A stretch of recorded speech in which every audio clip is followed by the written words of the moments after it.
ચીની tech company વિવોએ ભારતીય બજારમાં વિવો V40 સિરીઝનો બીજો સ્માર્ટફોન વિવો V40e લોન્ચ કરવા જઈ રહી છે. કંપનીએ તેની વેબસાઇટ અને સોશિયલ મીડિયા પ્લેટફોર્મ પર આ માહિતી આપી છે. લોન્ચ ડેટ કન્ફર્મ કરવાની સાથે જ વિવોએ આવનારા ફોનના ઘણા સ્પેસિફિકેશન પણ શેર કર્યા છે. તાજેતરમાં લોન્ચ થયેલા સ્માર્ટફોનની જેમ આવનારા સ્માર્ટફોનમાં 80 વોટ ફાસ્ટ ચાર્જિંગ સપોર્ટ સાથે 5500 mAh બેટરી હશે. જો તેના સ્પેસિફિકેશનની વાત કરવામાં આવે તો બંને સ્માર્ટફોનમાં સેલ્ફી અને વિડીયો કોલિંગ માટે 50 મેગાપિક્સલનો ફ્રન્ટ કેમેરા છે. બંને સ્માર્ટફોનમાં 80 વોટ ફાસ્ટ ચાર્જિંગ સપોર્ટ સાથે 5500 mAh બેટરી છે.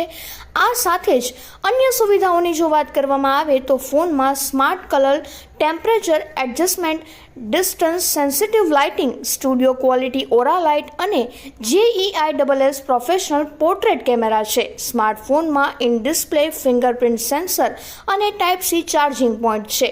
આ સાથે જ ડિસ્પ્લેની વાત કરીએ તો બંને Vivo V40 સ્માર્ટફોનમાં 120 Hz refresh rate સાથે 6.78 inch 3D covered AMOLED display છે.